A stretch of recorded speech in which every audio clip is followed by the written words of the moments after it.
تو ہوا یوں کہ ایک بدو ایک ریگستان میں اکیلا سفر کر رہا تھا۔ اس کے اونٹ پر اس کا کھانا، اس کا پانی، اس کا مال، یوں سمجھیے کہ اس کے اونٹ پر اس کی زندگی کا سارا دار و مدار لدا ہوا تھا۔ اور پھر ایک رات اچانک سے اونٹ غائب ہو گیا۔ اگلے دن صبح جب مالک کی آنکھ کھلی تو وہ یہ دیکھ کر حیران رہ گیا کہ اونٹ غائب تھا۔ کم بخت، رات ذرا سی آنکھ کیا لگی، میرا اونٹ مجھے چھوڑ کر بھاگ گیا۔ حد ہے، اب کس طرح سے قبیلے واپس جاؤں گا؟ مسافر نے اونٹ کو ہر جگہ ڈھونڈا، ہر طرف اس کی تلاش کی، پر اونٹ نہ ملا۔ اور دیکھتے ہی دیکھتے کچھ دن گزر گئے۔ مسافر مرنے کی حالت کو پہنچ گیا اور آخر کار اپنی موت کا انتظار کرنے لگا۔ اور اس حال میں اس بیچارے کی آنکھ لگ گئی۔ جب تھوڑی دیر بعد اس کی آنکھ کھلی تو وہ یہ دیکھ کر حیران رہ گیا کہ اونٹ اپنے سارے سامان کے ساتھ اس کے سامنے کھڑا تھا۔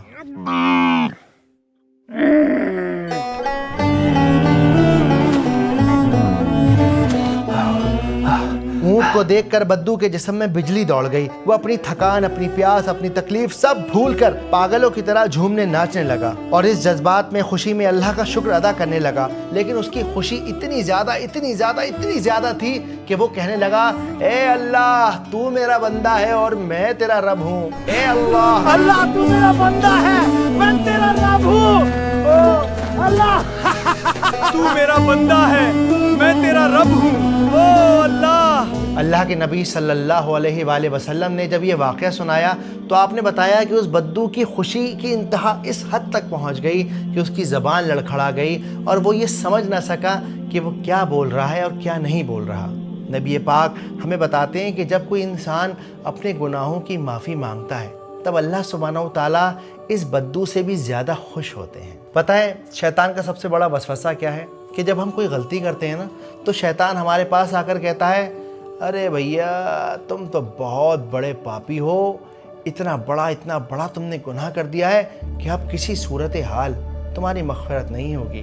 اور جب شیطان اس طرح کا وسوسہ آپ کے ذہن میں ڈالے تو فوراً شیطان کو ایک پنچ دیجئے اور اللہ سبحانہ و تعالیٰ کی وہ بات یاد رکھیے جسے اللہ نے قرآن میں فرمایا، اے پیغمبر میری طرف سے لوگوں کو کہہ دو کہ اے میرے بندو جنہوں نے اپنی جانوں پر زیادتی کی ہے، اللہ کی رحمت سے نا امید نہ ہونا، اللہ تو سب گناہوں کو بخش دیتا ہے۔